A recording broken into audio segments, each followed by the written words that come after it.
Olá, sejam todas e todos muito bem-vindos a mais um Papo de Bancário. Hoje é 13 de setembro, 18 horas e 2 minutos, e a gente vai começar hoje inaugurando o Setembro Amarelo no nosso Papo de Bancário, debatendo e conversando sobre a promoção da vida.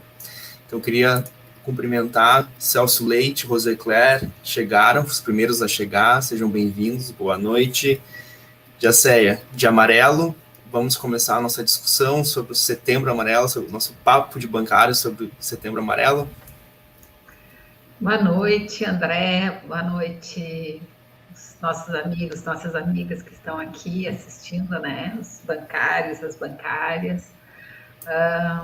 A gente devia começar hoje, sabe, fazendo o quê, André?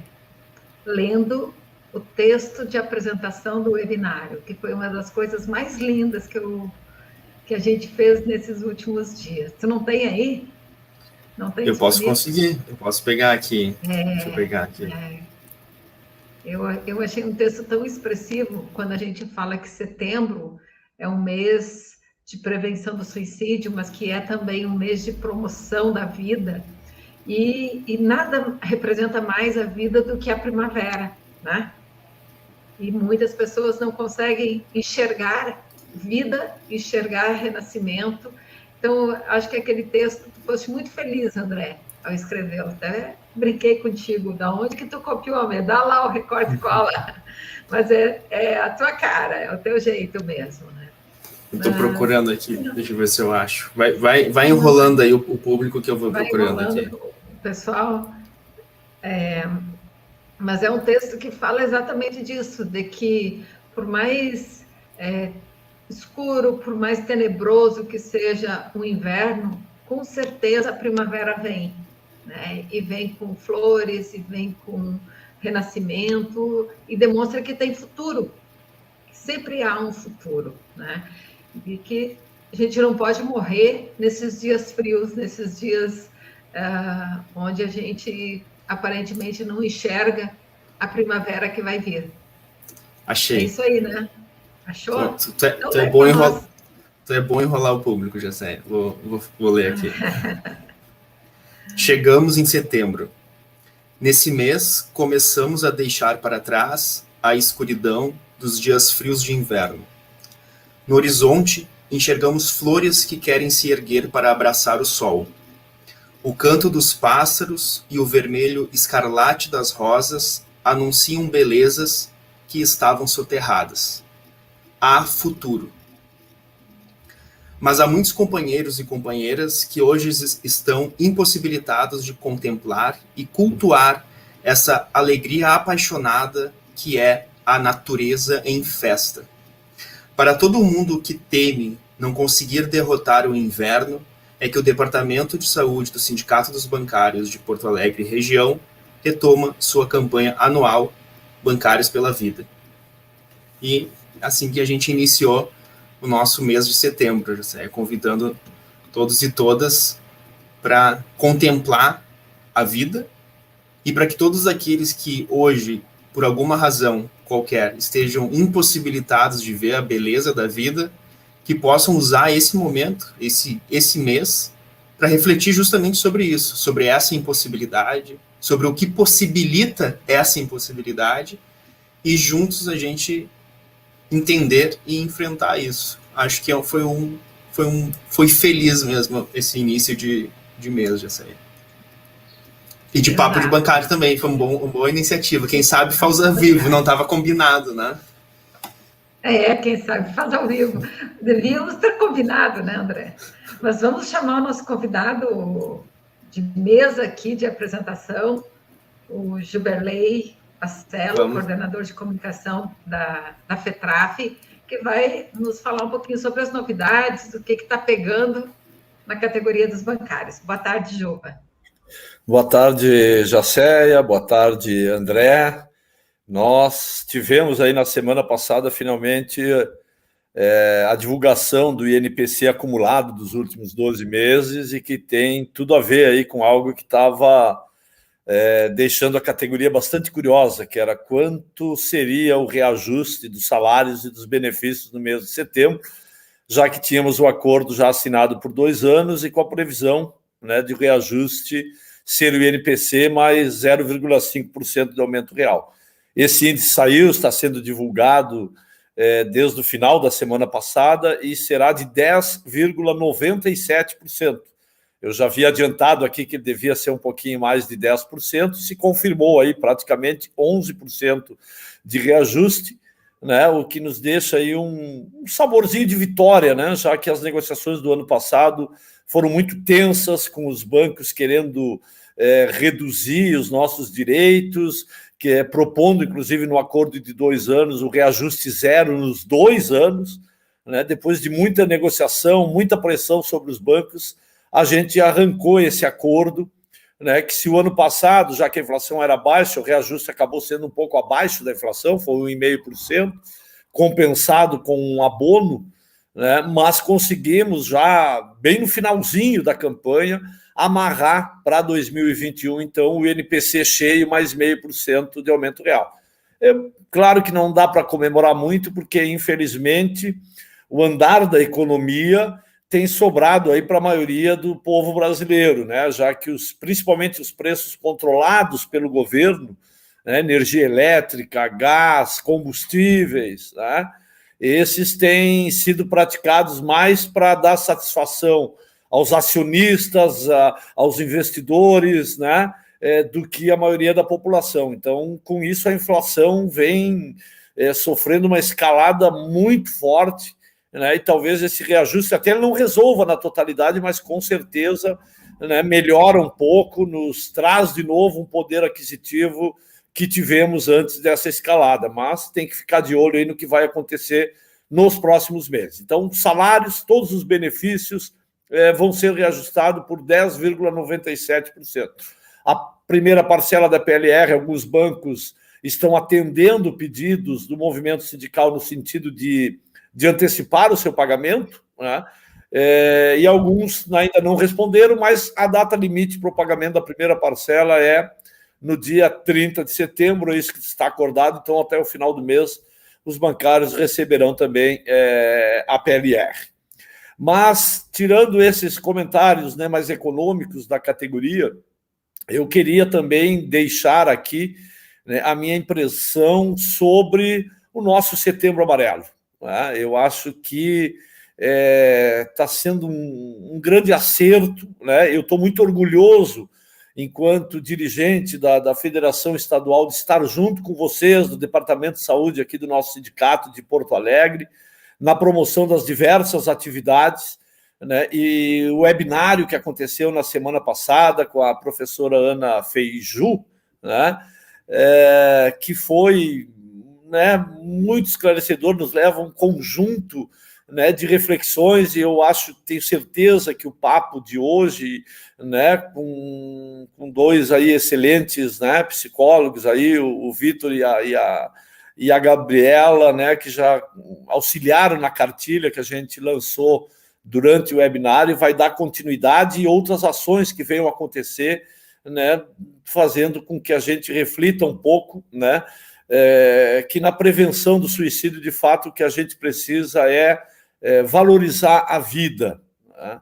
E como eu até falei, inclusive, no webinário, a gente vem tratando muito aí da violência que as relações de trabalho hoje no interior dos bancos, né? E todas as consequências que traz para a saúde da categoria, mas eu tenho certeza que a pior dessas consequências, né, é levar ao desespero, né, de um colega nosso que achar que não vale mais a pena viver. E eu acho que a gente, o movimento sindical e todos os bancários e bancárias que são comprometidos e acreditam que é a partir da luta coletiva que a gente busca uma vida mais feliz, mais digna, né, nos deixa mais preparado para fazer esse enfrentamento, né, para que a gente consiga, de fato, evitar, né, números que muitas vezes, até dependendo da conjuntura, são assustadores na nossa categoria pelo número de bancários e bancárias que cometem o suicídio, né? Eu acho que aquela receita, né, da professora Ana, né, de que o amor comunitário salva vidas, né? E eu acho que isso tem tudo a ver, né, não só nesta questão, mas no geral desses tempos que nós estamos vivendo, de ódio, de intolerância. Eu acho que ela colocou com muita propriedade, né, que o amor salva, e eu acho que é isso, a gente ter essa preocupação com o outro, né, porque esses tempos também têm levado muito ao individualismo. A gente também já aprofundou esse debate aqui, que isso é um viés ideológico desse modelo econômico, né, que vem trucidando com o conjunto dos trabalhadores e trabalhadoras pelo mundo afora, que se chama neoliberalismo, né? E esse viés, ele prega o individualismo, né? Ele chama as pessoas a olharem apenas para o seu umbigo. Quer dizer, e a professora falava que o homem moderno é quase um homem narcísico, né? Do ponto de vista, né, do conjunto da sociedade, né? E é isso, eu acho que essa reflexão é uma reflexão que, com certeza, vai nos ajudar muito, né? Da necessidade de a gente pensar um pouco mais no próximo, pensar no coletivo.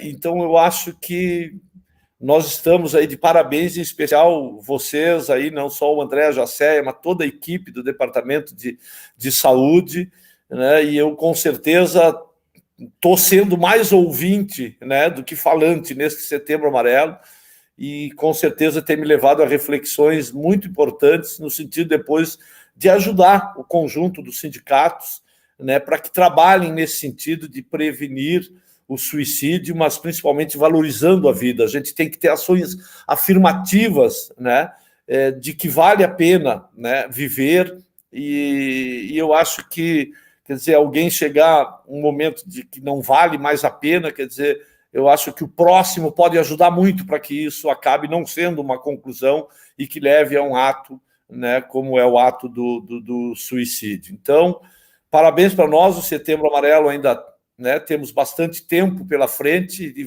várias reflexões virão, como virá hoje no Papo de Bancário desta segunda-feira, no próximo ainda, em setembro, também teremos. Eu acho que a gente sai mais forte, mais consciente e talvez mais capacitado, né, para enfrentar uma situação que tem sido recorrente na nossa categoria, que dependendo das conjunturas, né, esse índice aumenta, às vezes fica um pouco mais ameno, mas diante da situação atual, né, da forma como os bancos têm feito as cobranças e as pressões, tem levado muita gente. A gente já vem discutindo, né, depois da primeira fase, que era o adoecimento mais físico, todo o sofrimento mental também já foi algo muito, né, bem elaborado e debatido, e eu acho que agora a gente está, né, de fato, coroando esse setembro, que tem o significado da primavera, como o André falou. Para a categoria bancária, setembro também sempre foi um mês extremamente importante, porque é o mês da database. Quer dizer, então, setembro remete, né, a uma história de luta, de organização coletiva da categoria bancária, e não poderia ser em outro mês para um tema tão relevante, tão importante, estar sendo, né, debatido e refletido como a gente está fazendo. Então, esse é o comentário que eu queria fazer aí na abertura deste programa, e parabenizar aí vocês, todo o Departamento de Saúde, todos aqueles que se envolvem, né, a nos chamar para essas reflexões, a elaborar, a buscar, né, o conhecimento, né, para que a gente possa socializar e todos nós estarmos preparados, e uma vida que a gente salve, né, com todo esse processo de discussão, de eventos, já terá valido a pena, mas eu tenho certeza, né, que a gente pode ir muito mais além, né, e para que as pessoas, não só salvar a vida, né, mas para que as pessoas valorizem a sua vida. Afinal, vida é um tempo que nos é dado, né, o resto é com a gente. O que a gente faz com esse tempo? Então, eu acho que a gente tem que viver, e para viver feliz, a gente tem que pensar no coletivo. Ninguém consegue ser feliz sozinho. Um bom programa, né, para todos nós. Valeu, Juba. Obrigado. Obrigado, Juba. A próxima. Valeu. Até a próxima. Até a próxima. Jacé, antes da gente seguir, queria pedir para todo mundo já dar um like aí no nosso vídeo, curtir, quem está assistindo, quem está gostando, né? E trazer duas reflexões do Rodrigo que eu acho que vão bem ao encontro da proposta de valorização da vida, né? Vou trazer aqui o comentário dele, que ele traz um pequeno Mário Quintana, né? Vale a pena viver, nem que seja para dizer que não vale a pena. E a outra dele, agora do grande Fernando Pessoa, às vezes ouço passar o vento, e só de ouvir o vento passar, vale a pena ter nascido. Muito bom, Rodrigo. Excelente as relações. O Rodrigo hoje está inspirado, até Harry Potter ele já buscou ali. Ele está muito inspirado. Já vamos passar para os nossos convidados de hoje, André? Vamos, conta para quem está nos assistindo quem são os nossos convidados. Já bem. Hoje a gente vai apresentar para vocês um pouco mais detalhado um material que a gente elaborou, o Departamento de Saúde elaborou sobre promoção da vida e prevenção do suicídio, né? Que é um material que está lindo. E quem trabalhou efetivamente nisso e tem muito a nos dizer é a psicóloga Gabriela Gehlen e o Vitor Pula, né, que são autores, junto com o André, junto comigo, da cartilha que a gente vai conversar um pouco sobre ela. A Gabriela já foi nossa convidada no ano passado e foi levantou muitas questões ali, lembra, Gabriela? Teve muitas questões, eu acho que hoje o pessoal também vai perguntar bastante para vocês dois. Sejam muito bem-vindos, sintam-se muito acolhidos aqui, tá?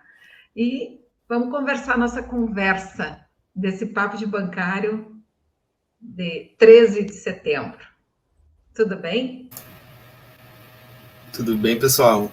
Acho que a gente poderia começar com a Gabriela, pedindo para ela falar um pouco, um panorama geral, do que ela, vamos dizer assim, destacaria da publicação. Quem está assistindo hoje o Papo de Bancário e não esteve no webinário, sabendo, né, que nós fizemos o lançamento da publicação, dessa cartilha de prevenção ao suicídio e promoção da vida na categoria bancária, a gente, em algum momento oportuno, a gente vai fazer circular entre a categoria esse material, mas muitas pessoas que estão aqui estavam no webinário e tiveram esse primeiro contato com a nossa publicação. E como a Jacé falou, a Gabriela foi uma das pessoas que nos ajudou a elaborar, a pensar, e então a gente passou para ela a cartilha pronta e a gente pediu que ela desse uma olhada e pudesse trazer algumas questões como que essa publicação pode contribuir para o tema do suicídio e o que ela destacaria mais, né? Bem-vinda, Gabriela, de novo. Obrigada, pessoal. Obrigada o convite, né? Realmente, assim, a Carla está um material muito completo. Eu acho que, apesar de ser feita por profissionais da saúde e direcionada também no auxílio de profissionais da saúde, de como fazer um acolhimento inicial, como fazer essa abordagem, ela também está instrumentalizando todos os demais profissionais e até, assim, alguém que venha, por exemplo, passar por uma situação com um amigo, um conhecido, alguém nesse sentido que esteja vivenciando uma situação de risco, né? Então, eu acho que ela é uma cartilha que tem como foco, assim, como gentileza. Ela é uma cartilha muito gentil, né? Na forma como ela nos traz, assim, o conteúdo, a forma de abordar, o que pode ser feito, né? Quais que são as melhores abordagens, como a gente monta um ambiente para acolher a pessoa, né, que está vulnerável, o que poderia ser um sinal de risco, né? Eu acho que o Vitor também, ele teve uma escrita muito delicada, né? Levando muito em consideração, assim, não só a gente que vai receber, né, esse auxílio, mas ao mesmo tempo, assim, as pessoas que vão fazer esse auxílio também, porque a gente sabe que às vezes abordar, né, um amigo, um colega, um familiar que está em risco, é difícil, né? O suicídio, ele é um tabu social, então, às vezes, falar com alguém, né, abordar pessoas está pensando sobre isso, como é que eu posso te ajudar, também pode gerar uma ansiedade. Eu acho que o Vitor foi muito delicado na forma como ele colocou essa gentileza, né, para todos os lados. Tanto ser gentil com os limites de quem faz esse auxílio, como de quem também recebe, né?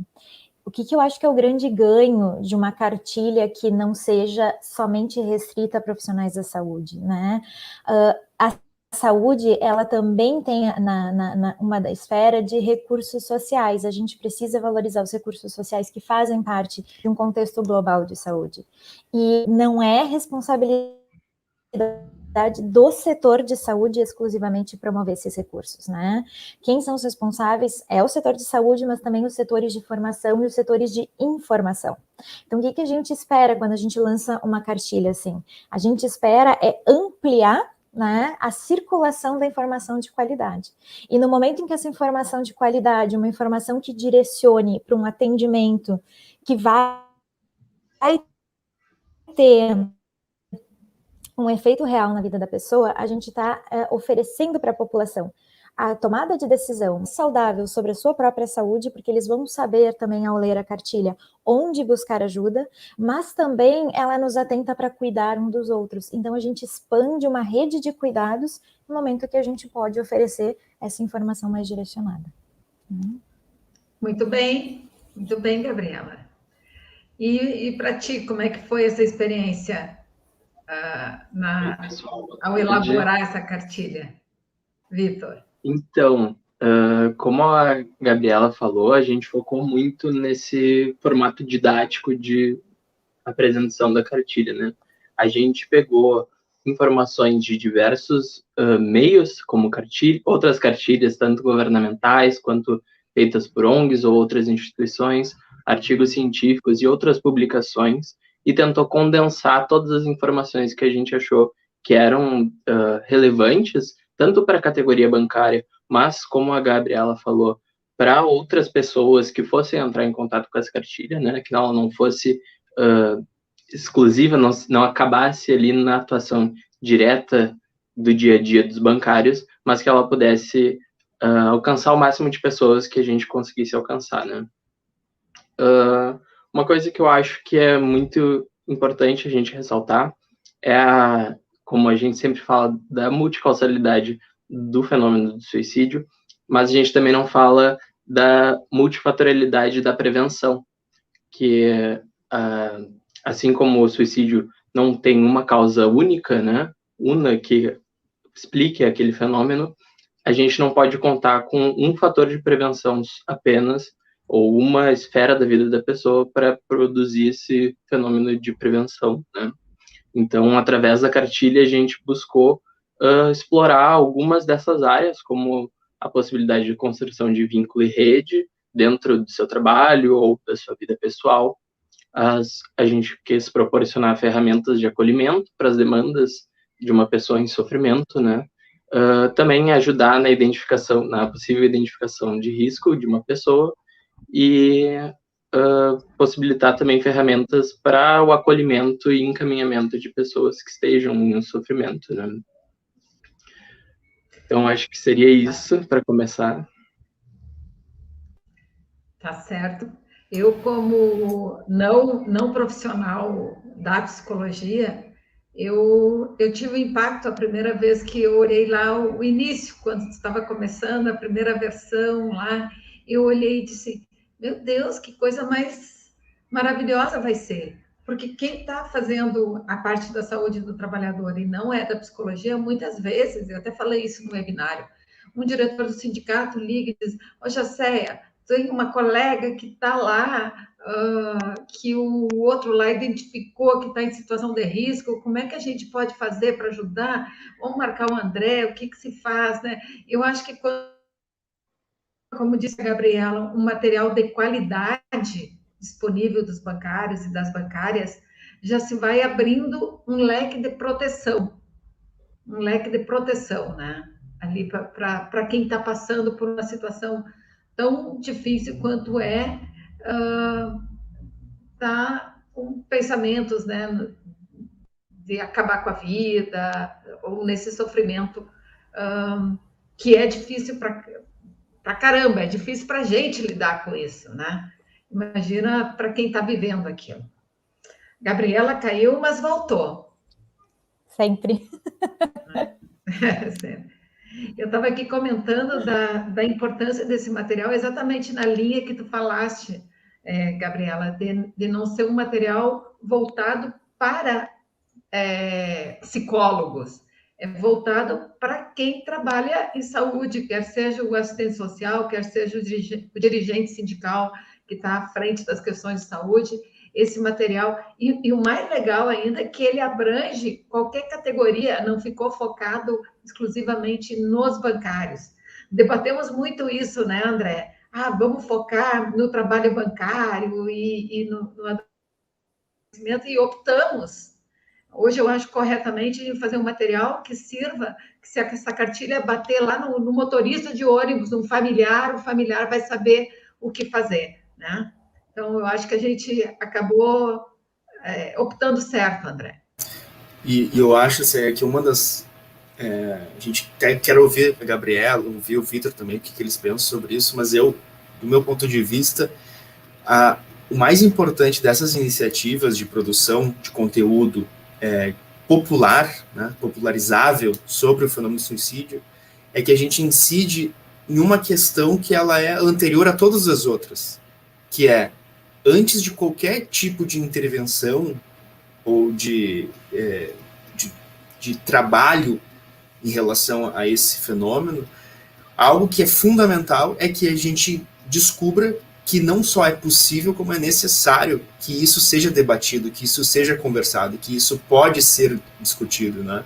E a gente vai perceber, e a gente percebeu, né, Jacé, e Vitor principalmente, que a gente, ao longo da construção dessa publicação, a gente envolveu muitas pessoas, né? A gente envolveu o GAS em várias reuniões, a gente envolveu muitas pessoas para fazer trocas em relação a isso.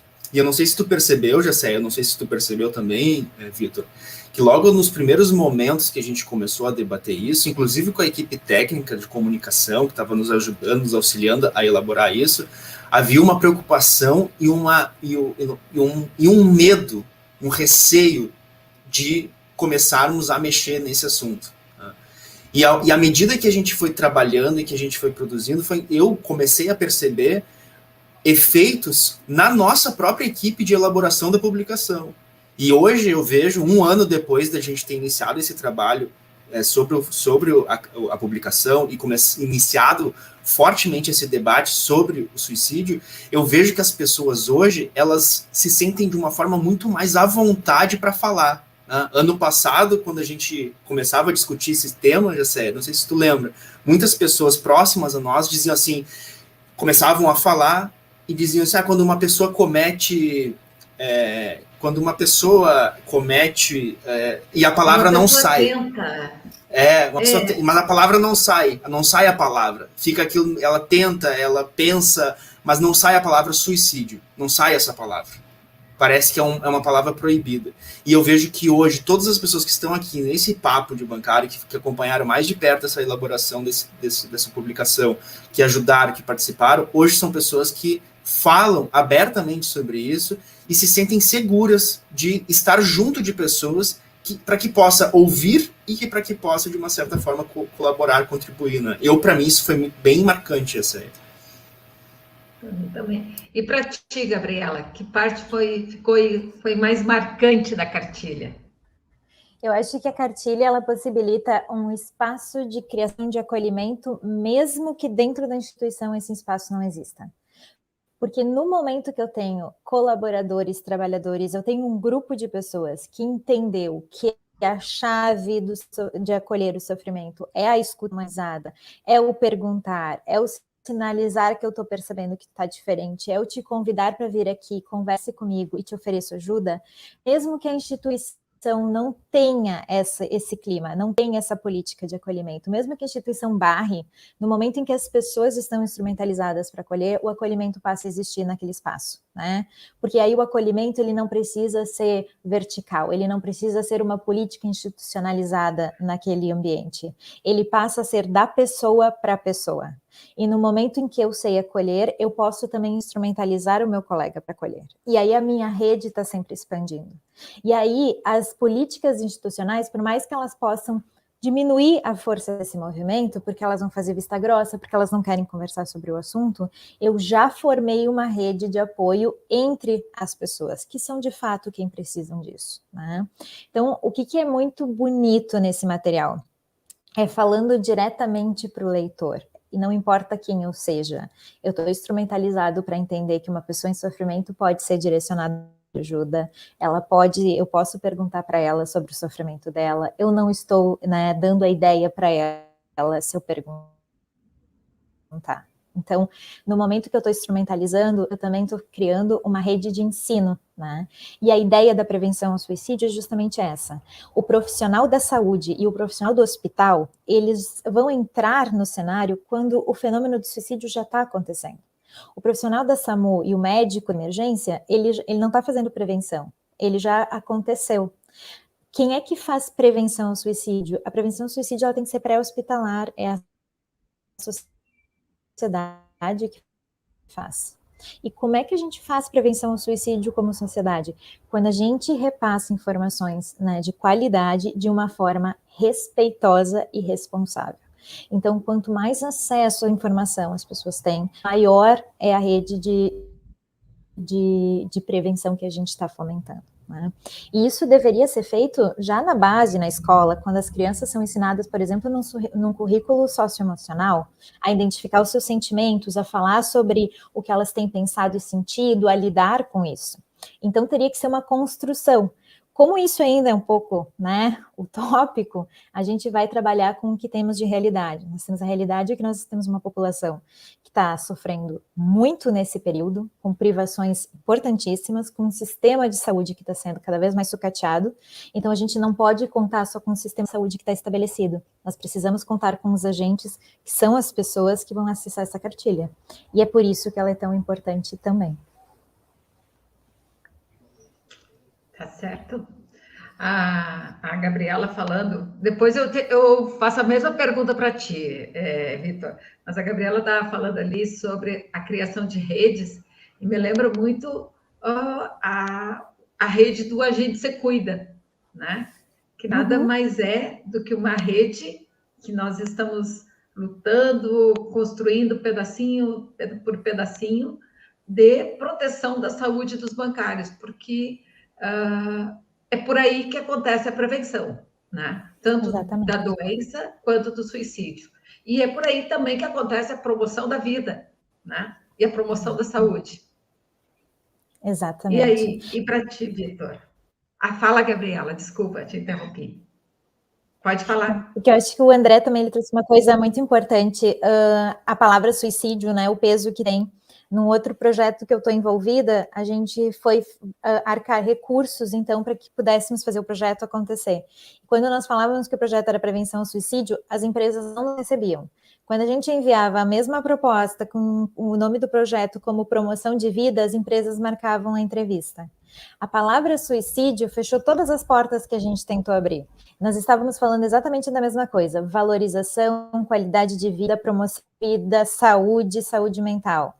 Mas como tinha a palavra prevenção ao suicídio e tinha muito marcado o suicídio, ninguém quis ouvir a nossa proposta, né? Por quê?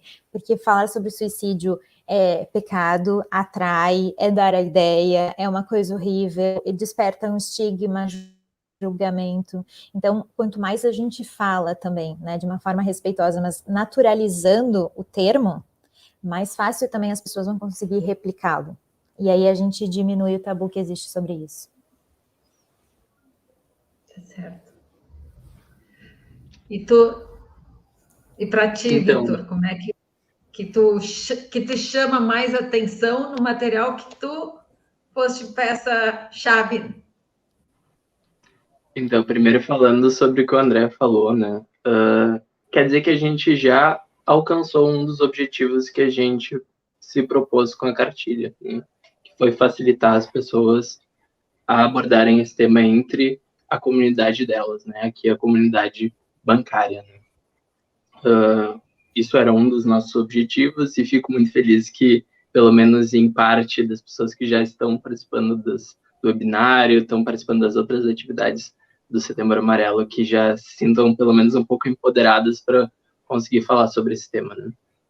E o que eu acho mais interessante da cartilha é justamente essa questão da comunicação, da gente conseguir, como vocês estavam falando, quebrar esse tabu para as pessoas poderem formar um diálogo responsável, aberto e empático sobre o tema, né? Que a gente sabe que é uma das principais fatores de prevenção, é a gente conseguir falar e não se sentir acanhado, seja por a enormidade de tabus que tem na nossa sociedade para falar sobre isso, né? Tem de vários aspectos, seja religioso, seja de costumes ou coisa assim, né?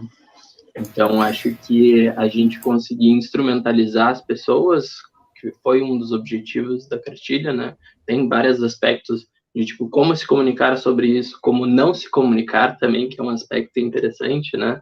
Como é que a gente mais atrapalha do que ajuda falando, né? Então, a gente tem um determinado cuidado e também disponibilizar para as pessoas as ferramentas, mas também que elas saibam que elas não precisam ter essa disponibilidade emocional para estar sempre disponível para ajudar a pessoa, né? Que ela tem essa ferramenta que ela pode usar se ela se sentir confortável para efetuar esse.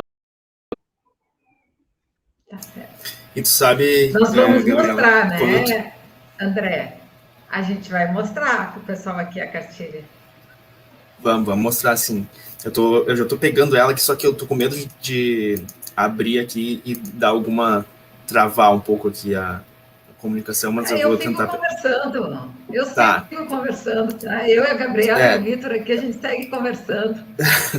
Tá bom, qualquer coisa. Mas eu queria só comentar, antes disso, eu queria comentar o que a Gabriela, esse exemplo muito bom que a Gabriela trouxe sobre essa pesquisa que elas estão tentando conseguir recursos e o quanto que as portas são fechadas quando há o termo suicídio. E aí isso me lembrou muito algo que a professora Ana falou no nosso webinário e que ela repete várias vezes, e às vezes é difícil de entender o que ela quer dizer com isso, que é a importância de a gente, antes de podermos abordar a questão do suicídio, a gente desmoralizar o fenômeno. E as pessoas não entendem isso. É difícil de entender isso. Por quê? Porque a gente por óbvio, né, a gente tem uma reação intuitiva falou de suicídio, falou de algo horrível, de algo terrível que deve ficar escondido. Bom, só que o que a gente vai descobrindo? No momento que a gente patologiza o suicídio, no momento que a gente tem algum tipo de preconceito, que pode ser biomédico, né? Ou seja, toda pessoa que comete suicídio é porque ela está doente, ou pode ser um preconceito religioso, a pessoa que cometeu suicídio, ela está amaldiçoada, ou vai acontecer algo muito ruim para ela no futuro, etc. Falta de fé. Muitas vezes diz que é falta de fé, não tem Exatamente. Deus.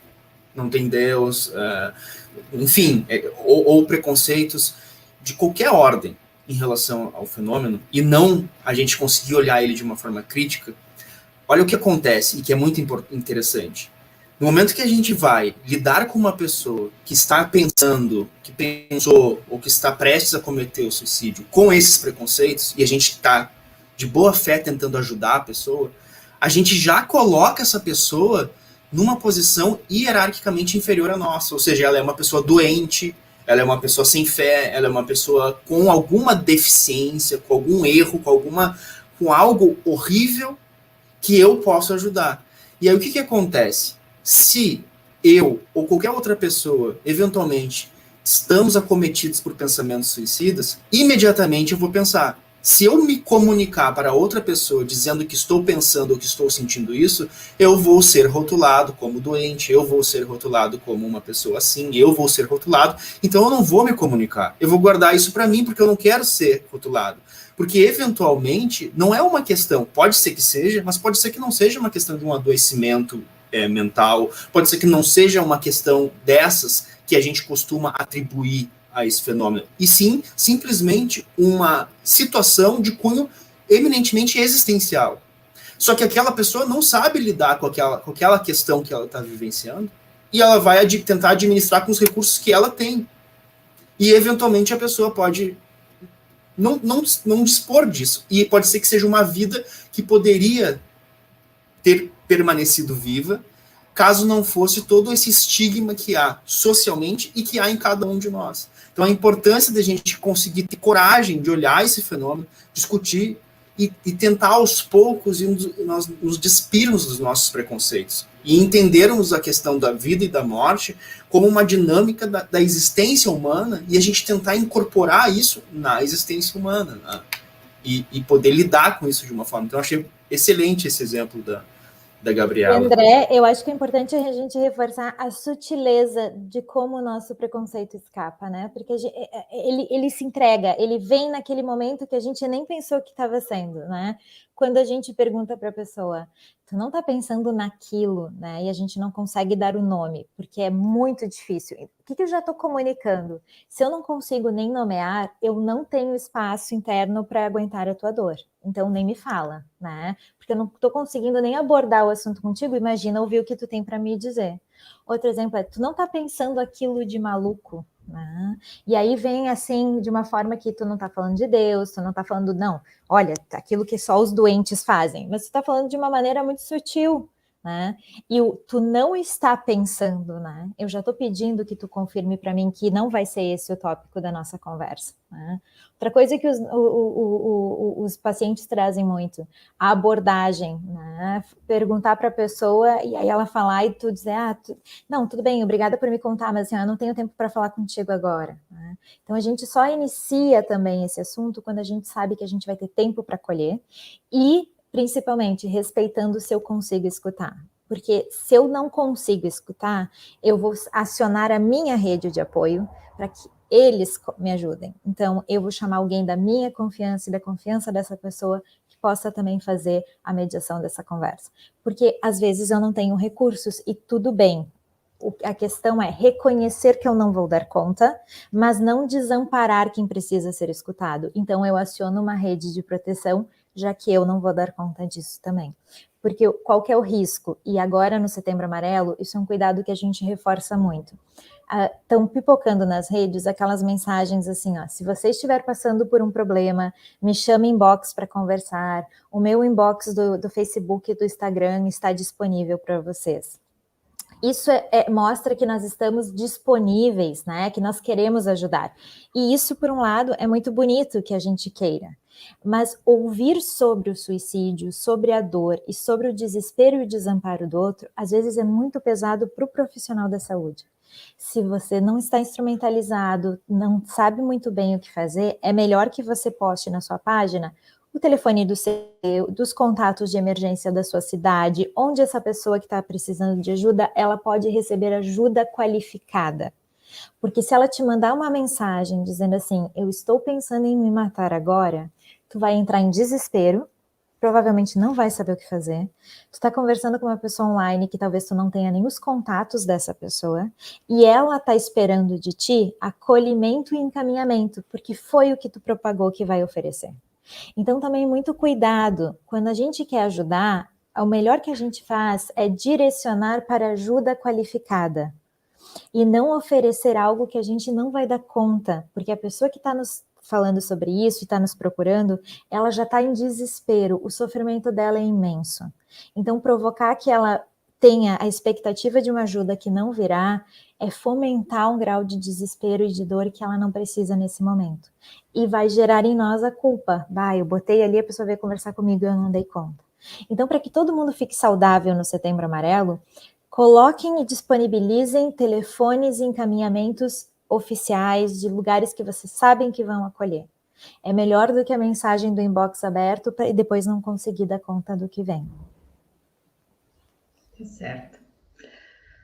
Antes do André botar a nossa filha aí, o nosso filho, a nossa filha, que é a Cartilha, eu fiquei pensando que na questão do suicídio existem vários mantras, né? Um deles, que a gente já falou aqui, que a pessoa não tem Deus, então é um fator de risco. Outro mantra, quem quer se mata. Essa coisa das tentativas, né? Quem quer faz. Então, tentou e não queria. E que não é bem assim, né? Que não tem nada de real isso, né? E que a gente se depara com isso no dia a dia ali, né? E eu me lembro de uma situação de um colega que era também no mês de setembro e ele colocou no Facebook dele lá uma forca. Talvez alguns do gás aqui vão saber de quem que eu estou falando. Colocou uma forca e umas frases bem pesadas, assim, que assim, ó, tá muito mal. Era 11 horas da noite. Eu peguei o telefone e liguei para ele. Aí ele me disse: eu sabia que tu ia me ligar. Não, mas eu não estou pensando em nada, Jacéia. Mas depois que eu postei, eu sabia que tu ia me ligar. Né?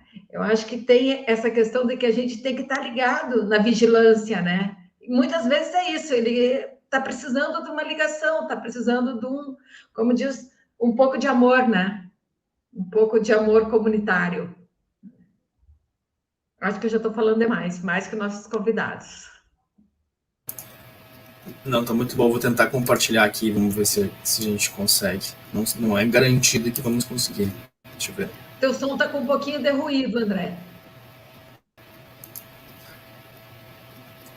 É que quando eu compartilho acontece isso. Eu não sei porque o som ele muda.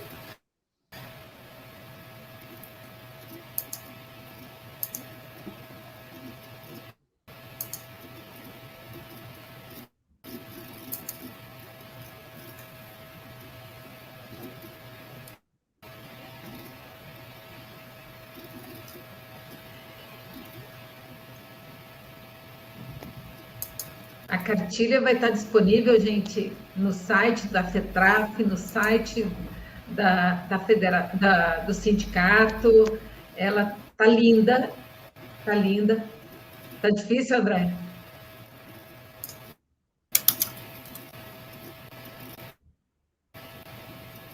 Não tá muito.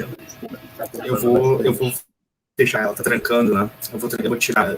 Sempre quando eu coloco aqui, ela tranca bastante.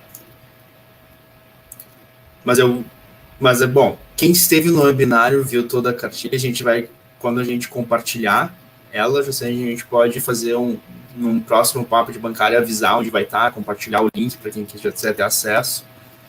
E eu acho que ficou muito boa mesmo, né?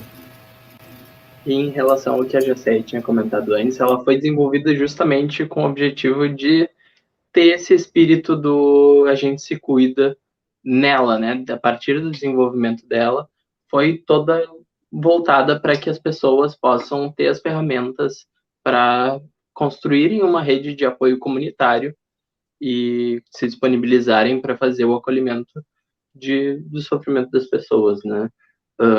A gente se baseou muito também na construção, na possibilidade de construção de espaços que nem o gás, espaços de cuidado comunitário, né, que nem a Feijó falou, e também eu acho interessante pensar o cuidado como a condição de possibilidade para a gente viver uma existência autêntica, né? Vou ler aqui o que a Paula Escobar, pode ser? Que a Paulinha escreveu. Uma vizinha de porta na pandemia tentou 2 vezes. Na terceira, ela conseguiu. Se jogou do 10º andar. Sua família não acreditava, pensava que era carência por atenção. Isso desmonta a tese de que quem quer faz, né? Não fica tentando.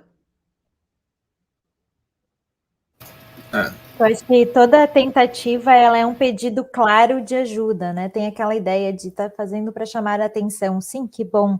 E é uma atenção que ela necessita com urgência, mas não é uma atenção do tipo ela quer holofotes, é uma atenção do tipo ela precisa de cuidado. Então, qualquer tentativa, por mais que eu saiba que aquele método não oferece um risco real, se a pessoa tentou, ou falou sobre isso, ela está pensando sobre isso. E a partir do momento em que existe uma tentativa ou uma comunicação de ideação, eu preciso levar isso a sério, né? Muitas vidas foram perdidas nessa questão do, mas ele usou tal método, que isso aí não mata ninguém. O que existe? O escalonamento. Se ele tentou com tal método e ele não conseguiu, e ele não for acolhido, encaminhado para tratamento, ele vai escalonar. O que significa? Ele vai aumentar a letalidade do método até que ele efetivamente consiga, né?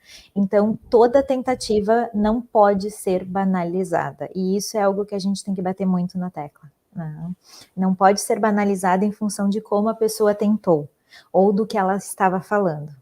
Então, pensou sobre isso, falou sobre isso, ou tentou de alguma forma, ela está nos comunicando de que ela pode conseguir na próxima vez. Vou fazer uma pergunta para vocês aqui, eu acho que até os três, né? Vários casos que eu já acompanhei, e eu percebo que as pessoas, quando saem, dão uma virada de chave e abandonam o comportamento suicida. Não sei se dá para dizer essa expressão, abandono o comportamento, ou elas, via de regra, passam a ter um comportamento muito religioso, participando muito de igreja. Se existe, a igreja entra aí apenas como um fator de rede, ou tem algo mais que mexe no interior dessas pessoas, a questão da fé? É uma pergunta que não é para psicólogo, né? E pode ser... que eu me lembrei hoje, eu estava olhando ali, e revendo os casos, tá? E olhando até o meu Facebook, e vi alguns bancários que passaram por tentativa, foram internados, e estão numa outra vibe bem, né, vinculada a igrejas. Todo voltar à vida é uma possibilidade de ressignificar a experiência de quase morte. Então depende de como tu vai ressignificar a tua experiência de ter quase morrido. Algumas pessoas vão buscar reparação nessa história, se dedicando, por exemplo, a projetos de prevenção ao suicídio. Algumas pessoas vão ressignificar a sua perda ou a sua sobrevivência como uma intervenção divina, e aí elas vão considerar que receberam uma outra chance. Então depende de como a pessoa vai ressignificar o momento em que ela volta à vida, né? E o que ela vai fazer a partir disso. Tem pessoas que não buscam nada, elas simplesmente tentam viver como se aquele episódio não tivesse existido, né? E esse é um grupo que particularmente nos chama a atenção, porque os que se engajam em projetos, em ONGs, ou em grupos de apoio, ou em religião, eles estão dando um sentido para aquilo. Então, aquilo modifica quem eles são. Eles conseguem falar abertamente disso, eles conseguem trazer uma experiência, eles conseguem reparar algo que ficou. Quem simplesmente coloca a pedra e não fala é quem a gente vai monitorar um pouquinho mais, né? Porque tem alguma coisa ali que está ainda doído demais para ser mexido. Então, é essas pessoas que a gente cuida um pouquinho mais. Quem vai buscar a sua forma de ressignificar está trabalhando isso internamente, então está saudável. Que bom. E para ti, Vitor? Eu acho que é a busca da pessoa pelos seus fatores protetivos, né? Ela reconhecendo os fatores de proteção que são vigentes na vida dela, seja a religião nesse caso, né? Entendeu? Mas acontece também em outros casos, só buscar mais um contato mais próximo com amigos, contato mais próximo com a família, seja o que a pessoa identifica na sua vida como um fator protetivo, né? Então, é visto como um fator bem saudável, na verdade, de recuperação desse processo que a pessoa estava, né? Sim. E tu, André? Eu acho interessante essa questão, e eu gosto de remeter muito àquela palavra que a professora Feijó usou, né? O amor comunitário. E a Gabriela até falou isso, né? Que é uma questão utópica a gente pensar em que a gente vai ter uma sociedade acolhedora, uma sociedade receptiva, disposta a ouvir, uma sociedade que, como o Célio colocou, né? Que exercita a arte de ouvir. Mas eu acho que é bem importante, e do meu ponto de vista, aqui é uma contribuição muito interessante do mês de setembro, que nos coloca essa reflexão sobre o suicídio, mas algo que o próprio fenômeno do suicídio desperta, que vai muito além da relação com a morte, né? que normalmente é isso. A gente tem uma tendência a abordar, a se confrontar com a questão do suicídio como uma forma de evitar a morte. Esse é o objetivo de todas as pessoas, né? Vamos evitar a morte. Só que nesse processo em que a gente se foca exclusivamente em evitar a morte, a gente às vezes acaba desconsiderando qual é esta vida, né? Qual foi esta vida que decidiu, que elegeu como seu último ato, como o último ato da vida, antecipar a sua própria morte. E a gente desconsidera disso. E isso é generalizado, nesse silêncio em relação ao suicídio. E o suicídio, por um lado, ele é algo, uma grande oportunidade para a gente refletir sobre a vida. Porque quando uma pessoa pensa sobre o suicídio, ela está colocando em questão se a vida dela vale ou não vale a pena ser vivida.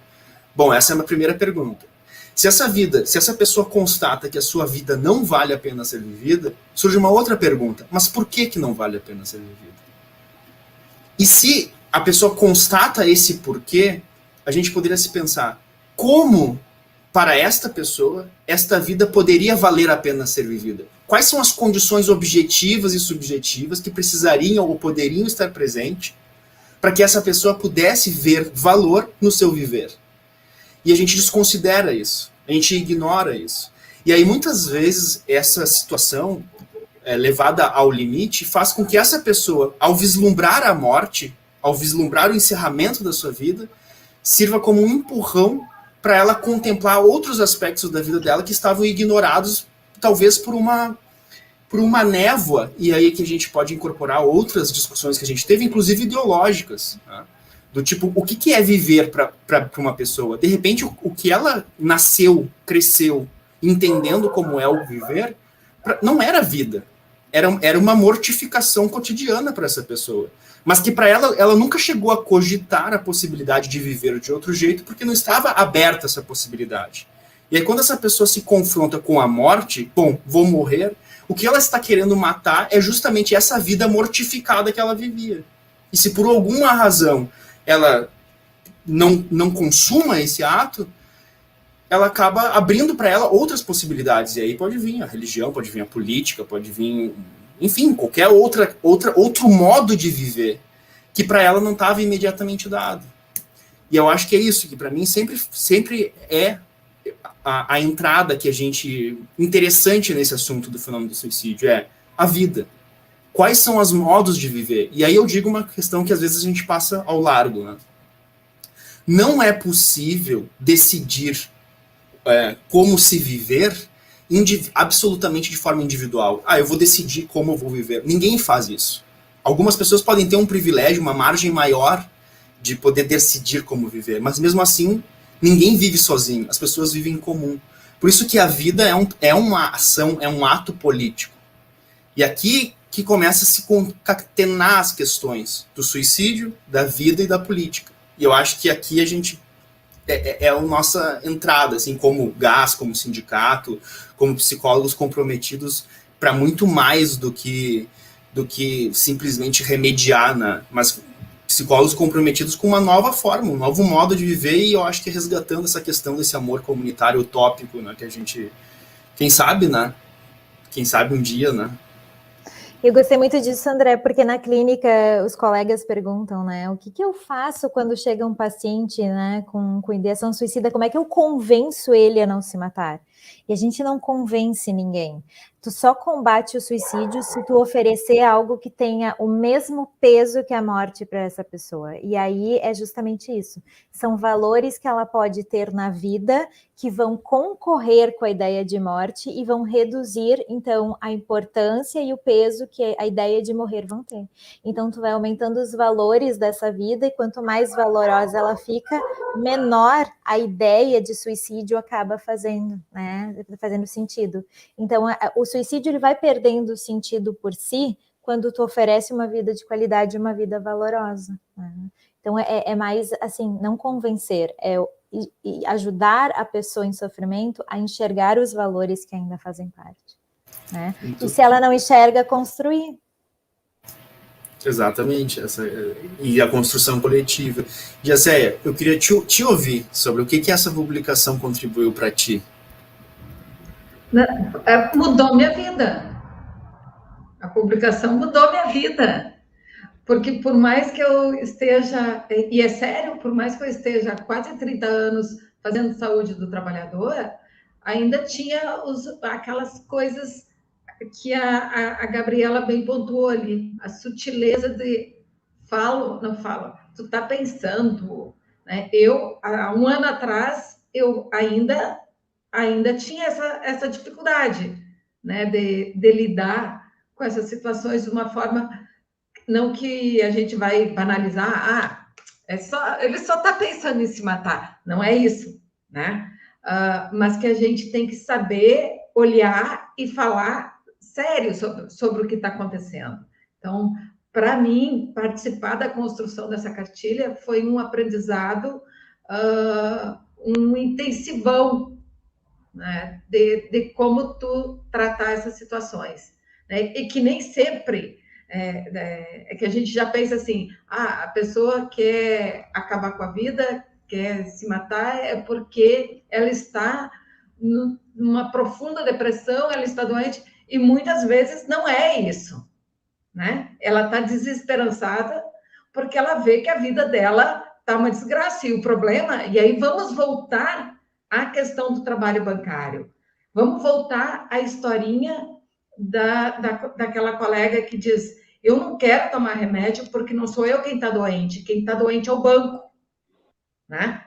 E ali, quantos suicídios aconteceram dentro da categoria dos bancários, onde diziam, eu estou lúcido, não culpe ninguém da minha família, o culpado é o banco. Então, quando as pessoas não acham, os trabalhadores, as trabalhadoras não acham um caminho, né, que seja seguro para pagar a sua sobrevivência, acho que a saída é acabar com a vida. Mas não, né? A gente sabe que sempre há um caminho e sempre há uma forma, e eu acredito muito na luta coletiva, e que a gente vai transformar essas relações de trabalho perversas, adoecedoras, e que te jogam lá no fundo do poço. A gente vai sair dessas relações doentias coletivamente, pela conversa, pelo amor compartilhado, pelo amor comunitário. É isso que eu acredito. O que foi, André? Poético. Tem que fazer um corte aqui, pedir para o Michel fazer um corte e compartilhar com as redes do sindicato, da tua fala. Tá bom, tá bom. Mas, gente, tá interessante a nossa conversa, as pessoas, os nossos convidados estão ali escrevendo, a gente podia ler algumas falas, né? Se alguém quiser também fazer alguma pergunta para a Gabriela, para o Vitor, inclusive, se alguém quiser entrar ao vivo aqui, a gente pode só mandar uma mensagem ali para o Se Cuida, que o Michel vai receber, e a gente coloca quem quiser dar o seu depoimento, fazer um debate com a gente, estamos aí. Mas hoje o dia está de chuva, o pessoal já está cansado dessa chuva, está querendo descansar mais cedo hoje, André. Eu acho que nós não vamos segurar muito tempo nossos convidados nesse papo de hoje. E olha só, eu acho que isso também tem um significado, né? Eu acho que isso tem um significado que está mais truncado. Por quê? Porque é um tema difícil, né? É um tema difícil. Quem quer parar na segunda-feira, num dia de chuva, para falar sobre suicídio? E talvez seja um dos temas mais relevantes, né? Que a gente possa trazer aqui, para entender que é possível ter uma vida plena, né? E não viver aos pedaços ou, sei lá, tá acabado dentro dos bancos lá, há felicidade, há primavera, há flor, há renascimento o tempo todo. Eu acho, assim, que a importância disso é um tema muito difícil, porque ele demanda muitas frentes, né? Mas do meu ponto de vista, o suicídio ele remete à morte. E do meu ponto de vista, sem uma reflexão profunda sobre a morte, eu acho muito difícil alguém ter uma vida plena. Porque se a gente vive como se nunca fosse morrer, ou se a gente vive sem dar o devido valor, no sentido não moralista do valor, mas no sentido das frases, né, da poesia que o Rodrigo começou a nosso papo de bancário colocando, assim, sem ver o esplendor da própria vida, a gente não tem condições de amar a própria vida. A gente não vive uma vida de amor. A gente vive uma vida de reprodução, de replicação, de demandas cotidianas que vão se demandando umas sobre as outras e, em certo sentido, tarefas que não levam a lugar nenhum, porque toda tarefa ela serve para resolver uma outra tarefa, que serve para outra tarefa, mas que não tem um sentido, né? Então eu acho que essa discussão, né, é muito importante por causa disso, porque ela nos obriga, ela nos coloca em questão que nós estamos vivos, mas que a nossa vida ela está se esgotando e que a morte ela é inevitável. Isso aí. O Michel, dá um apoio ali para o Célio, que ele quer fazer uma pergunta ao vivo. O Célio é um companheiro do Sindicato da Bahia, toca o trabalho de saúde lá, e ele disse que ele quer fazer uma pergunta. Tu consegue colocar aí? Ele está mandando no meu WhatsApp aqui. O Michel que tem que mandar para ele o link, né? Eu mando. Isso. Pode ser? Pode ser. Eu mando o link. Tu quer comentar sobre isso, Gabriela, enquanto a gente espera o Célio? Ou o Vitor, ou os dois? Acho super importante, porque toda morte vai jogar luz sobre a vida, né? Eu acho que a gente passou aqui por um ano de Covid, assim, de pandemia, em que a gente respirou morte, só se ouvia falar sobre isso. Então, mais do que nunca, a gente esteve em contato com perdas e também foi um momento de ressignificar, né? O que valia a pena, o que era de fato importante no momento que a gente não tinha mais acesso à nossa vida como ela era, né? O que é o privilégio que nós temos enquanto pessoas que estão falando sobre o suicídio. A gente não precisou passar pela experiência da perda, de perder alguém, né, muito próximo, ou de encarar a própria morte, para poder, a partir dessa discussão, olhar com outro olhar sobre a vida. Então, enquanto a gente ainda está nesse lugar, a gente tem o privilégio, né? E o que a gente faz com quem passou por isso? E aí a gente ajuda na retomada da vida, que foi totalmente modificada por essas perdas.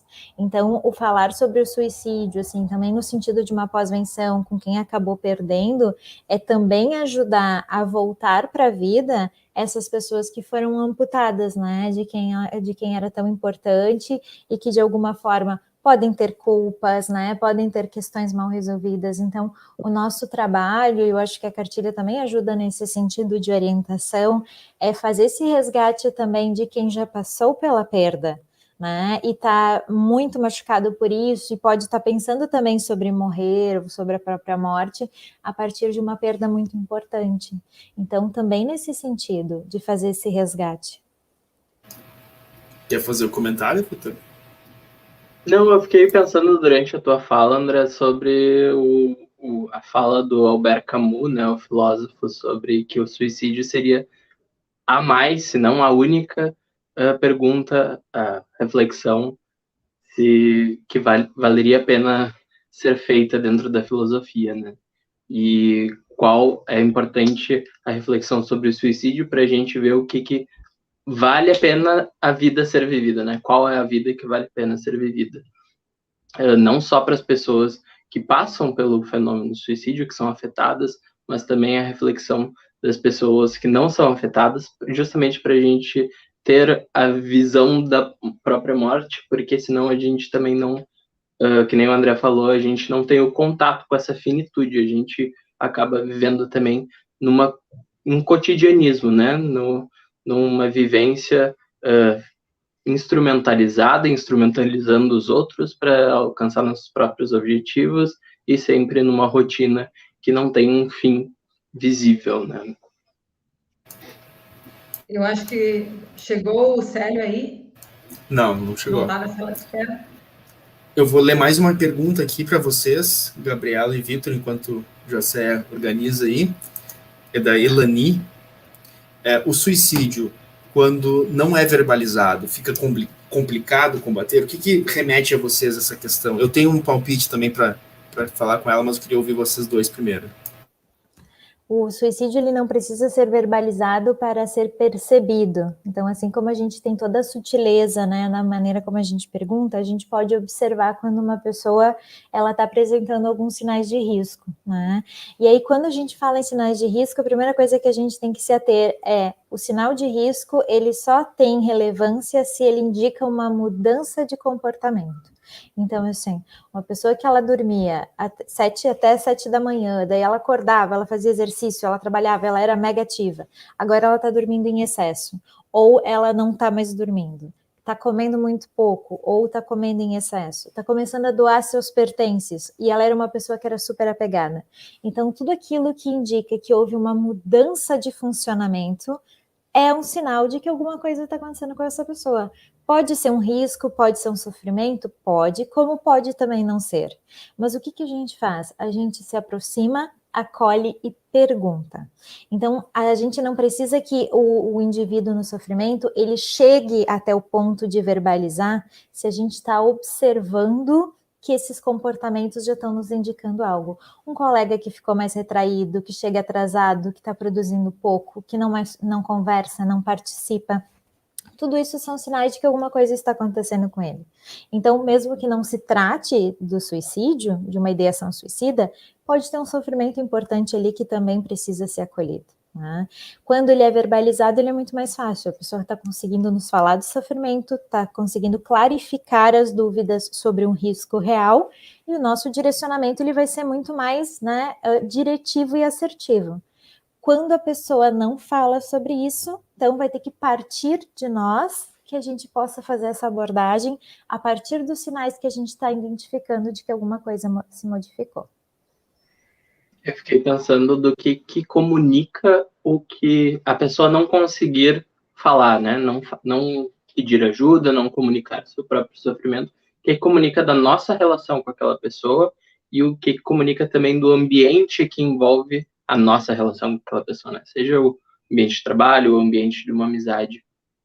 Também uma pessoa que ela não comunica que ela está sofrendo, quer dizer que ela não sente necessariamente a vontade naquele ambiente, naquela relação, para comunicar esse sofrimento. Ela, seja por comentários anteriores que tu talvez tenha feito, que a gente faz de, suicídio é besteira, quem é são não pensa nessas coisas, esse tipo de coisa que viram sinais de que a pessoa sente que ela não pode comunicar que ela está sofrendo e que ela eventualmente está pensando naquilo, né? O Célio está aqui, eu só não tenho certeza se ele está com o vídeo, vou tentar colocar ele aqui, mas para mim não aparece que ele está com o vídeo. Vamos tentar aqui ver se aparece. Para vocês, acho que ele está sem a câmera. Está nos ouvindo, Célio? Eu acho que ele está com um problema na internet dele. Eu vou tirar se ele conseguir conectar aqui, eu adiciono ele de novo. Tem uma outra questão aqui que a Francine colocou, né? Queria compartilhar os conteúdos do Papo de Bancário com blogueiras que fazem campanha de que os bancários precisam apenas de técnicas de persuasão para não adoecer no trabalho. E aí, pessoal? O que a gente... Qual é a relação entre coach e suicídio? Deixo para vocês essa questão.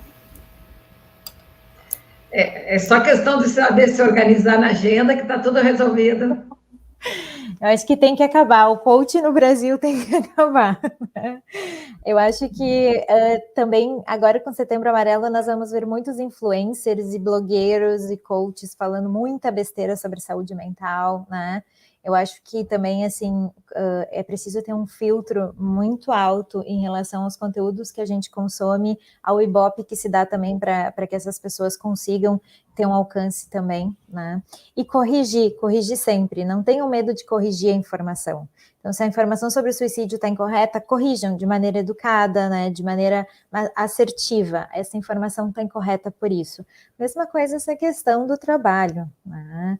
Eu acho que essa ideia romantizada de que tem que botar o trabalho acima de tudo, que tem que se dedicar integralmente, que não tem problema tu sacrificar a tua saúde mental em prol disso, né? E daí tu vai ver se as pessoas nunca trabalharam, mas elas têm toda uma cartilha do que fazer, né? Então, assim, compartilhar, corrigir, combater essas pessoas nesses ambientes virtuais também é super importante para manter a saúde em geral da população.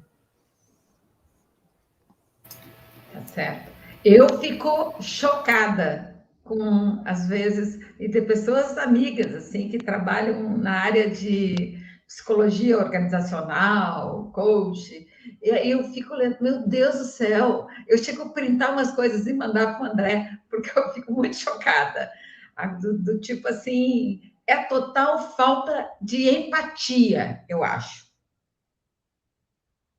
Eu vou mais longe, Jacéia. Eu acho que não é falta só de empatia. Eu acho que tem uma questão que é bem importante, né? Que é um modo de viver que está se construindo hoje. Né? É um modo de viver em que a pessoa, ela pode, todo mundo pode qualquer coisa. E tudo é uma questão de opção. Então, se tu, por exemplo, não tá feliz, não tá alegre, é porque tu não quer estar feliz ou que tu não estar alegre, né? E ninguém discute quais são as possibilidades, né? Quais são as condições objetivas em que essa pessoa vive e em que ela manifesta a sua tristeza ou a sua alegria. E as pessoas não se preocupam com isso. Então, a crítica bem pontual que eu faço a essa questão do coach, né? É justamente tu retirar a pessoa do mundo. Tu olha uma pessoa isolada do mundo, uma pessoa no espaço sideral, e tu desconsidera que essa pessoa ela é de um mundo. Então tu não se pergunta pelas condições do adoecer. Tu se pergunta exclusivamente pelo adoecimento. E tu trabalha sobre o adoecimento e não sobre as condições do adoecer. Tu ignora completamente as condições do adoecer. E aí, evidentemente, tu vai colocar mais peso ainda na pessoa que já adoeceu em razão dessas condições do adoecer. E não se preocupa com isso. Então, tu culpabiliza, tu culpabiliza a pessoa que adoeceu, né? E isso é um grande problema, e do meu ponto de vista, inclusive, Gabriela, acho até que isso influencia nessa relação com os sobreviventes, né? O próprio luto, porque também tu vai culpabilizando, tu vai criando uma rede de culpas, né? Então, se a gente for pensar o que os coaches fazem em outros âmbitos da vida, né? Ou pode ser pela saúde mental, mas pode ser também para ser rico, para ter sucesso. Então, se tu não acorda às 4 da manhã e faz isso, tu pensa, puxa, então eu não sou milionário porque eu não acordo às 5h15, às 4h15 da manhã. Se eu não estou feliz, se eu não estou triste, é porque eu, de alguma forma, estou falhando. E tu ignora toda uma relação social que vai se formando em torno desse modo de vida. É bem perigoso isso, eu acho uma questão muito perigosa, né? E eu acho, André, que a quarentena escancarou isso quando nós tínhamos os fiscais da quarentena, né? As pessoas... E agora teve até há um tempo atrás no Instagram um desafio que começava dizendo assim, eram para ser só 15 dias e as pessoas daí propagavam tudo de bom que elas fizeram na quarentena. Aí eu virei um arquiteto, eu construí uma casa, eu criei plantas, e as pessoas colocando como se tivesse assim, muitas coisas boas. E aí quem não conseguiu fazer tudo isso da sua quarentena, porque estava ocupado em sobreviver, se sente reduzido, né? Então, assim, um período em que a gente perdeu o número absurdo de vidas que a gente perdeu, as pessoas estão propagando como você não foi o suficiente, inclusive, para viver a quarentena da forma que devia, né? Então, até isso, assim, as pessoas fiscalizando o que o outro está fazendo do seu tempo. E daí que tu perdeu a tua família? Tu fez algo produtivo? Tu descobriu um hobby? Tu descobriu um talento? Não, eu estava ocupado, perdendo a minha família e ficando vivo, né? E as pessoas estão fazendo inclusive esse tipo de cobrança. Isso é muito perverso, né? E isso tem que ser combatido, e com isso a gente não precisa, né, nem ser simpático, nem ser educado nas respostas. Esse tipo de coisa tem que ser denunciada, Porque se para nós já é algo que violenta, imagina um indivíduo em sofrimento intenso sendo bombardeado constantemente por isso, né? Por isso, assim, denunciem essas postagens, denunciem esses perfis que propagam esse tipo de conteúdo que é um desserviço à saúde mental, né? O nosso papel também é esse.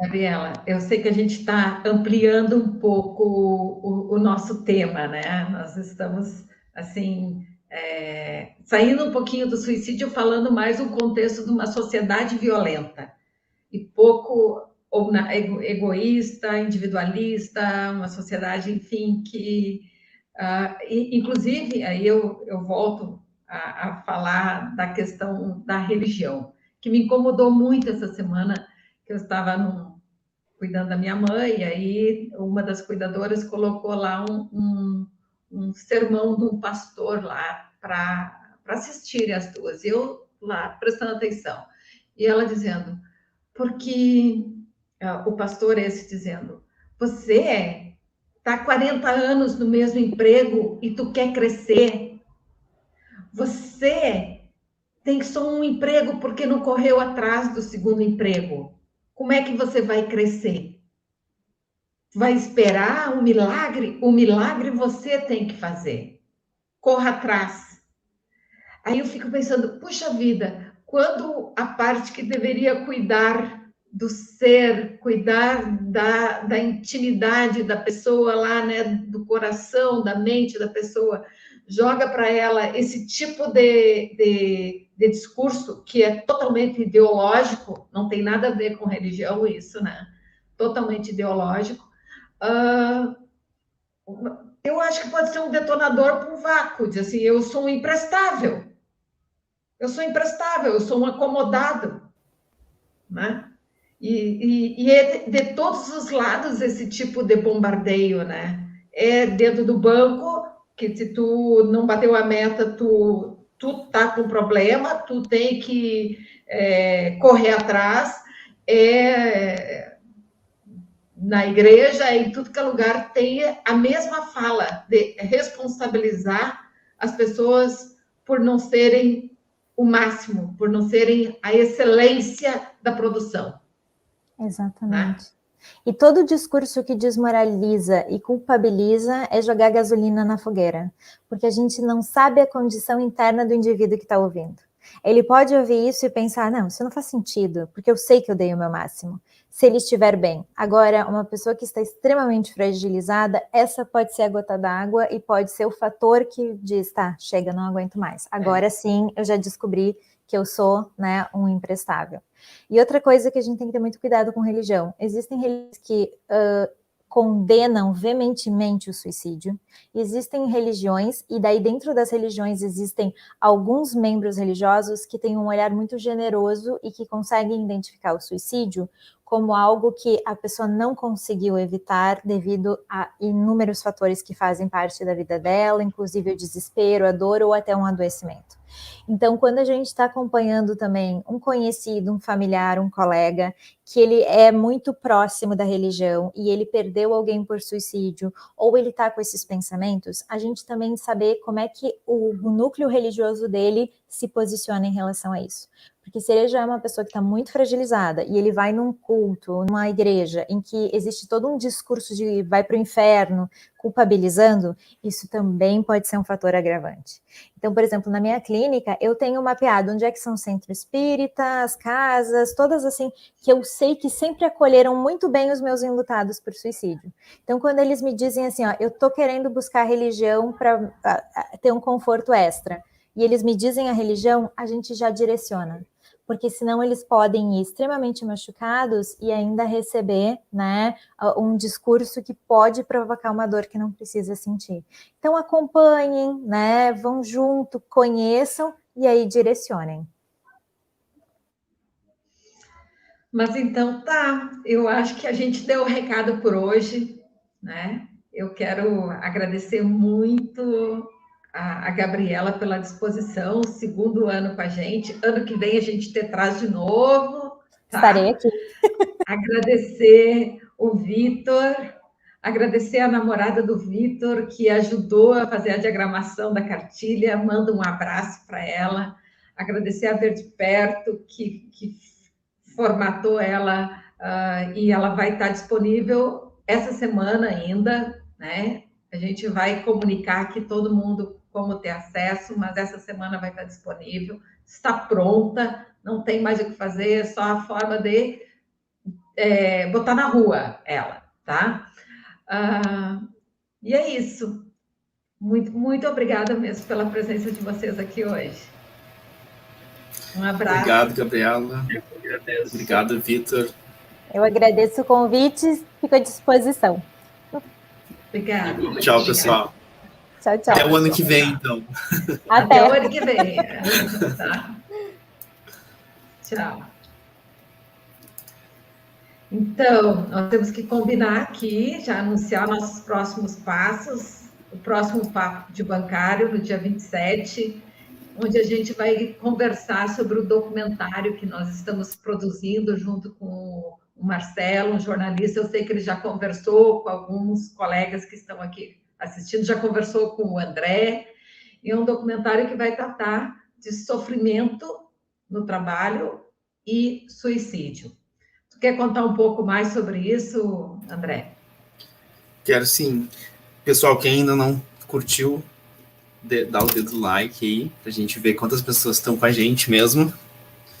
E vai ser a gente está tendo uma oportunidade muito legal, né, nesse Setembro Amarelo. A gente está fazendo muitas atividades, muita produção mesmo, e uma delas vai ser esse documentário com o Marcelo Monteiro, que é um jornalista que está investigando dentro da categoria bancária o adoecimento e o suicídio. Ele quer entender como que se dá, quais são as razões desse adoecer, né? Isso até um pouco do que eu estava falando, Jessé, que às vezes a gente acaba menosprezando as condições do adoecer e acaba restringindo ao adoecimento puro, ao adoecido.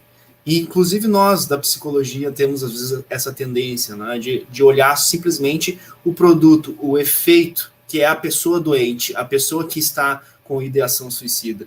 Mas a gente desconsidera todo o pano de fundo que possibilitou isso, né? E é um pouco essa a história que o Marcelo está fazendo. Ele está investigando, está ouvindo muitos bancários que adoeceram, que tiveram histórias de adoecimento próximos, que tiveram pessoas próximas que cometeram suicídio, pessoas que eventualmente pensaram em suicídio. E a gente está ouvindo isso, compilando essas histórias, para fazer um material bem, vamos dizer assim, potente, para que outros bancários possam conhecer as reais condições do trabalho bancário, e mais, mesmo na proposta da nossa cartilha, né, Jessé, que a gente não está se restringindo só à categoria bancária, a gente está usando a categoria bancária como um exemplo, mas, com certeza, trabalhadores e trabalhadoras de várias outras categorias vão poder se reconhecer ali. Que a grande questão nossa, e eu acredito do Departamento de Saúde, pensando no Departamento de Saúde na sua política de saúde, é a gente conseguir conscientizar o maior número possível de trabalhadores e trabalhadoras de o quão adoecedor é o nosso modo de viver na nossa sociedade contemporânea. Como o quanto a forma em que nós crescemos, em que nós nascemos, em que nós nos desenvolvemos, isso acaba ocasionando adoecimentos que vão culminar nas mortes das pessoas, né? Seja mortes por suicídio, seja mortes por outras razões, né, de saúde. É verdade, André.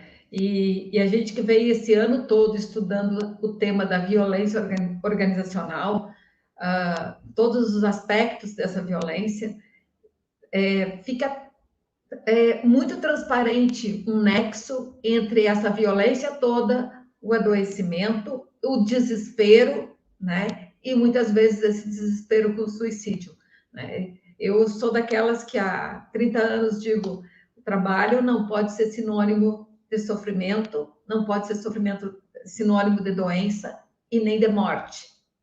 Trabalho tem que ser sinônimo de vida. E de criação. É isso? Deu por hoje, É isso. André? Então, ninguém solta a mão de ninguém. E no dia 27, todo mundo que puder divulgar e acompanhar, a gente vai estar aqui recebendo o Marcelo. Ele vai falar um pouco das histórias que ele já encontrou nesse documentário, vai contar um pouco quando que ele pretende terminar a finalização, a edição desse documentário. E vai ser um bate-papo bem interessante, bem legal. Contamos com vocês. Quem perdeu outras oportunidades nossas de estar junto conosco, se inscreve no canal para receber as notificações, receber o conteúdo, participar da reunião do GAS, que acontece todas as quartas-feiras, 15 horas, a gente está se reunindo online. Então isso, a gente não está aqui só trazendo más notícias, né? A gente também está dando uma alternativa para tudo isso que a gente está falando. Então, se a gente conclui que é esse amor comunitário que pode enfrentar essa situação de adoecimento generalizado, o Grupo de Ação Solidária, ele é um espaço que a gente pode fomentar isso, né, das pessoas se reconhecerem, poderem enfrentar essa situação. Então, não vamos morrer sozinhos, não vamos sofrer sozinhos, vamos enfrentar isso juntos, e a gente está criando condições para isso aqui, pessoal. Isso, José. Então, até a próxima, nos vemos em breve, se cuide, se cuidem. Isso. Tchau, pessoal. Tchau.